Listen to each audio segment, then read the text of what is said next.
Assalamualaikum warahmatullahi wabarakatuh. Anak-anak kelas 7, baik itu 71 ataupun 72, MTs Nurul Falah Harman. Bagaimana kabar kalian? Semoga kalian selalu dalam kondisi yang sehat serta bisa dengan penuh semangat dalam menjalankan proses pembelajaran ini.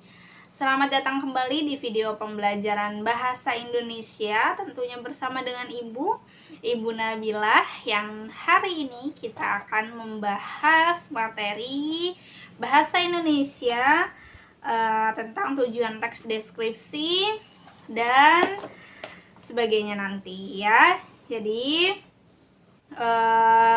untuk seminggu kemarin kalian kan sudah fokus ikut perlombaan untuk memeriahkan kemerdekaan. Jadi mulai minggu ini kalian sudah belajar kembali, jadi harus dipersiapkan kembali semangatnya, fokus belajar lagi ya. Nggak cuma untuk mata pelajaran bahasa Indonesia aja, tapi untuk mata pelajaran yang lainnya juga. Baik, mari kita mulai untuk mempelajari tujuan teks deskripsi. Di pertemuan sebelumnya masih ingat sudah Ibu himbau untuk anak-anak scan QR code yang ada di buku kalian yang ini ya. Sudah di scan, sudah tahu perbedaannya apa itu teks deskripsi explanatory dengan teks deskripsi sugesti.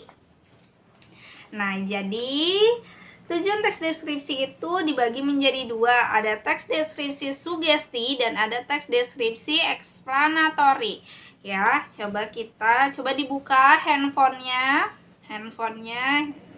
atau bukunya kan ibu himbau ke anak-anak untuk salin di buku tulis kan. Apa perbedaannya explanatory dengan sugesti? Nah, itu dibuka bukunya sambil dilihat hasil scan dari yang ada di buku ini. Ibu juga coba scan ya. Kita pelajari bersama. Di sini deskripsi explanatory itu merupakan paparan atau penjelasan informasi atau identifikasi mengenai objek yang ditulis berdasarkan fakta yang dilihat secara langsung oleh penulis. Nih, di dalam scan-nya di handphone penjelasannya seperti itu ya. Ibu ulangi, jadi deskripsi explanatory itu ditulis berdasarkan fakta yang dilihat langsung oleh penulis. Deskripsi explanatory menghindari segala sesuatu yang bersifat subjektif atau imajinatif. Jadi deskripsi explanatory itu dinilai secara objektif, tidak boleh dilihat secara subjektif. Tahu kan bedanya? Mana yang objektif, mana yang subjektif. Kalau subjektif itu berdasarkan pendapat pribadi, itu subjektif. Sedangkan yang objektif itu fakta-fakta yang memang terdapat di dalam kenyataannya itu seperti apa gitu. Nah, di situ di buku hasil scan dari kode QR-nya terdapat teks deskripsi yang berjudul Sekolah Baruku. Nah, di situ dipaparkan bahwa sekolahnya itu 400 meter dari rumah. Nah, itu kan fakta. Lalu juga gedungnya megah dan asri, itu bisa dilihat. Lalu juga cat gedungnya bernuansa cerah, warna hijau lumut dipadu dengan warna putih, menambah sejuk dipandang. Nah, itu tadi faktanya, catnya berwarna hijau lumut dipadu dengan warna putih. Itu kan pasti objektif, fakta kenyataan yang ada tuh seperti itu. Ya kan? Kalau misalnya sekolah kita misalnya MTs Nurul Falah Harman berdiri kokoh dengan 2 lantai gitu. Terus terdiri dari misalnya terdapat 9 kelas gitu. Nah, itu fakta sebenarnya seperti itu. Ada berapa kelas nih, dihitung. Nah, itu ditulis, dipaparkan, dijelaskan. Jadi fakta-fakta yang terdapat di dalam kenyataannya itu seperti apa? Nah, itu deskripsi explanatory. Jadi isi dari teks deskripsi explanatory itu merupakan fakta-fakta yang dilihat secara objektif, yang memang kenyataannya seperti itu, tidak dibuat-buat, tidak menurut pendapat pribadi saja, ya. Nah, itu deskripsi explanatory. Sudah paham? Contoh teksnya itu tadi ya. Nah, hasil dari scan yang ada di buku kalian. Teks deskripsi yang berjudul Sekolah Baruku bisa dibaca. Nah, itu contoh teksnya. Sedangkan yang deskripsi sugesti di sini di buku, deskripsi sugesti ditulis berdasarkan kesan yang muncul. Kesan yang muncul terlihat dari ekspresi wajah, gerak-gerik, dan gaya bicara. Bersifat imajinatif, muncul dari penafsiran penulisnya. Nah, jadi di dalam deskripsi sugesti itu dinilai secara subjektif. Jadi penilaian pendapat pribadi, penafsiran dari penulis. Sedangkan tadi perbedaannya, kalau yang explanatory itu penilaiannya objektif, sesuai dengan kenyataan, fakta. Sedangkan sugesti itu hasil dari pendapat si penulis, penafsiran tersendiri. Ya kan? Kan bisa aja nih, misal kalian mendeskripsikan Ibu sebagai guru bahasa Indonesia. Ada yang menjelaskan, mendeskripsikan bahwa Ibu menjelaskan secara jelas, lantang, terus juga mudah difahami, ya. Ada yang memaparkan seperti itu, video pembelajaran bahasa Indonesia. Misalnya, dengan Bu Guru Nabila menjelaskan secara lantang, mudah dipahami, terus juga jelas.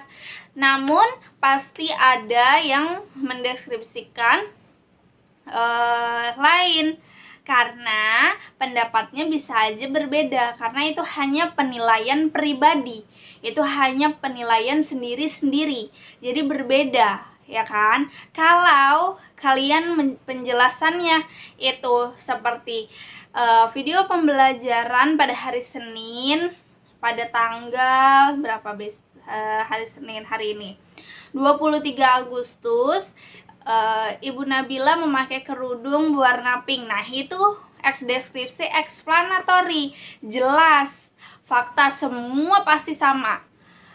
Menjelaskan bahwa Bu Guru Nabila menjelaskan video pembelajaran materi bahasa Indonesia pada hari Senin 23 Agustus menggunakan kerudung berwarna pink. Paham? Paham ya? Jadi, itu perbedaannya.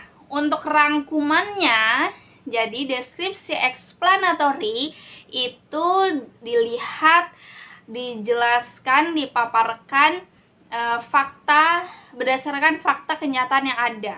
Sedangkan yang sugesti itu hanya dari imajinasi si penulis atau penafsiran si penulis. Gitu ya. Bisa dipahami? Oke, setelah itu kita lanjut di sini di buku kalian di halaman ini mana ya? Menyampaikan isi teks deskripsi. Nah, di halaman 6 bisa kalian buka. Di sini terdapat teks penjelasan ciri. Di sini ada juga nih. Kamu dapat memperdalam pengetahuan tentang cara menyampaikan isi teks deskripsi dengan memindai. Kita scan ya. Kita scan dulu. Kalian juga coba sambil tonton video ini sambil scan. Kita pelajari bersama.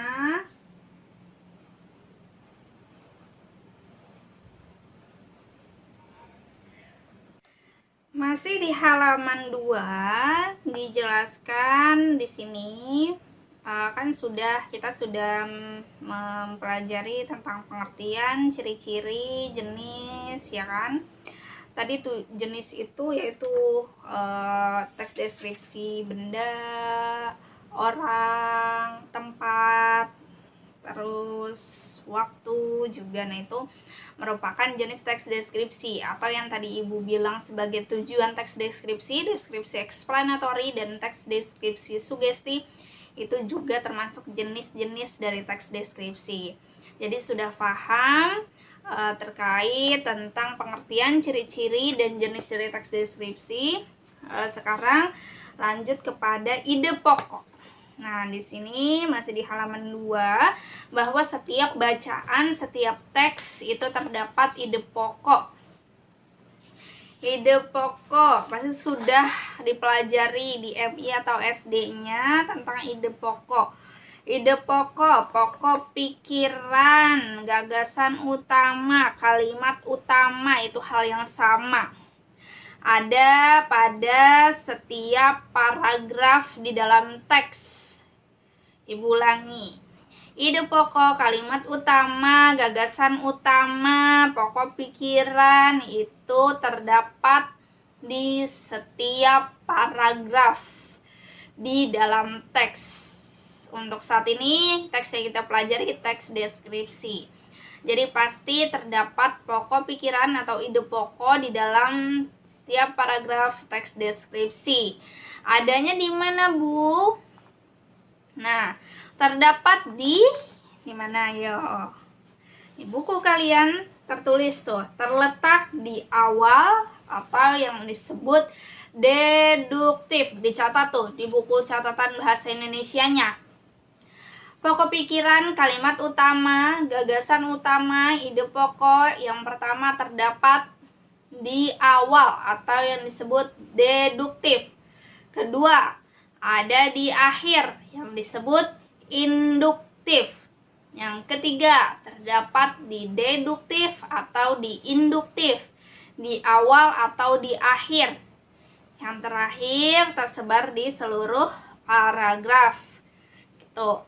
Ibu ulangi, dicatat ya di buku catatan bahasa Indonesianya, bahwa ide pokok itu terletak di awal atau yang disebut deduktif. Yang kedua di akhir atau yang disebut induktif. Yang ketiga di awal dan di akhir, deduktif dan induktif. Nah, setelah itu ada juga yang tersebar di seluruh paragraf. Tugas kalian itu terdapat di halaman 3, menentukan informasi teks deskripsi. Dengan langkah yang pertama, kalian baca seluruh teks deskripsi yang berjudul Lawang Sewu pada halaman 3. Lalu kalian pahami isi dari teks deskripsi tersebut dan kalian tentukan ide pokok di setiap paragraf dalam teks deskripsi tersebut. Nah, kalian tentukan ya ide pokoknya ada di mana nih setiap paragraf. Paragraf pertama, nih. Lawang Sewu merupakan sebuah kantor administrasi yang dibangun pada masa pemerintah kolonial Belanda.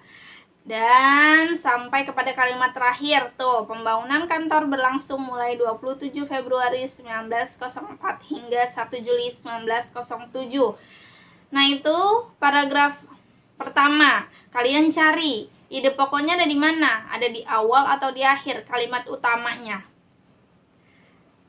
Kalian tentukan, kalian tulis di buku tulis. Paragraf 1. Ide pokok, apa kalimatnya? Gitu. Paragraf 2, ide pokok, kalian tulis apa ya kalimat utamanya. Ya, ide pokoknya apa? Itu ya, itu saja untuk penjelasan materi pembelajaran bahasa Indonesia hari ini. Semoga bermanfaat untuk kalian. Jangan lupa dikerjakan tugasnya untuk pemahaman kalian. Ya, di foto, nanti Ibu akan kirimkan linknya, nanti diupload ya foto tugasnya, di linknya akan Ibu kirimkan nanti. Ya, terima kasih. Semoga kalian selalu dalam kondisi yang sehat. Assalamualaikum warahmatullahi wabarakatuh.